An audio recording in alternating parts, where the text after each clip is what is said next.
David Lennox, a resource analyst at Fat Profits, joins us now. David, what are you looking for here, first of all? Rishaad.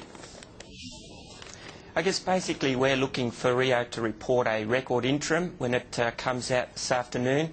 We are looking for a figure somewhere between 7.4 US to 7.9 US billion dollars. That's compared to a census of a tad over 8 billion.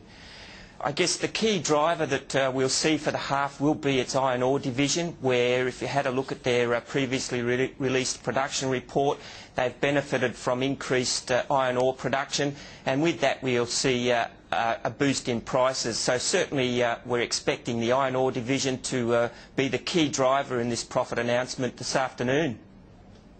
What are you talking about? How many millions of tonnes of iron ore are they shifting now? Oh, look, off the top of my head, Rishaad, I've probably forgotten the number, but look, it is a significant number, and it is growing as their plans to expand in the Pilbara does take wing and grow. We are expecting that the plan that Rio's put into place over the next 2 to 3 years to expand its iron ore division will certainly pay dividends for Rio shareholders. What about coking coal? I mean, we should be getting a look at that to see how it's recovering after those floods in Queensland earlier this year, right? Look, we will see a recovery in coking coal certainly from now on as the flood damage has been repaired and the mines return to normal and the infrastructure is repaired. The half year will be impacted a little bit because we did see production of coking coal down, but the saviour for Rio will be the fact that we saw a fairly significant rise in coking coal prices. So there's probably a bit of a trade-off between the two for this interim report coming out. But again, we think that it reflects I guess the drive that Rio's had since its disasters of 2008 to certainly repair A, its balance sheet, and B, its strategies going forward. All right. We're also looking for anything that it says about its future investment intentions, given the impact of the carbon tax there.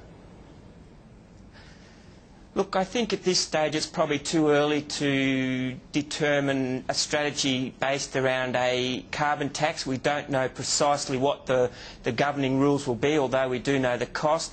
We do think, however, that Rio will look, as most of the major mining houses are, at organic growth in terms of looking at the projects that they have in their own balance sheets and expanding those out into the future. But of course, underlining, I should say, not undermining, it's doing quite the reverse. Underlining all this is the great story in China.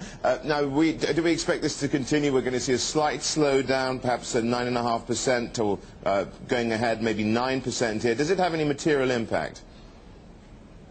Look, we know that the Chinese authorities are trying to slow their economy down, and they are obviously and have been over the last 12 months taking steps to do that. However, the economy itself has been quite resilient, and at this point in time I think the concerns of a hard landing in China have probably just eased off a little bit, and we do think that going forward China will continue to grow at a pace that will be very supportive of certainly Australian miners here and certainly Australian miners that ship them iron ore.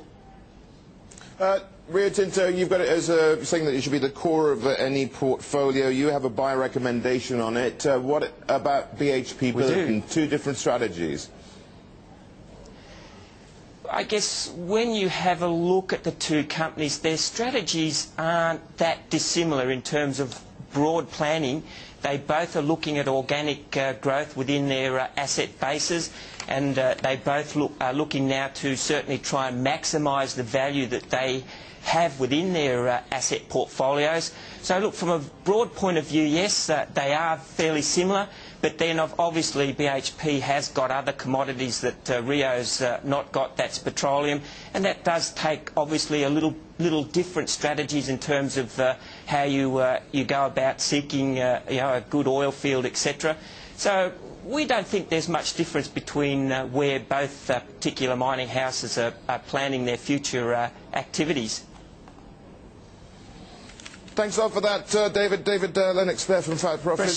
Just going through as looking ahead to those numbers coming out of Rio Tinto a bit later on today.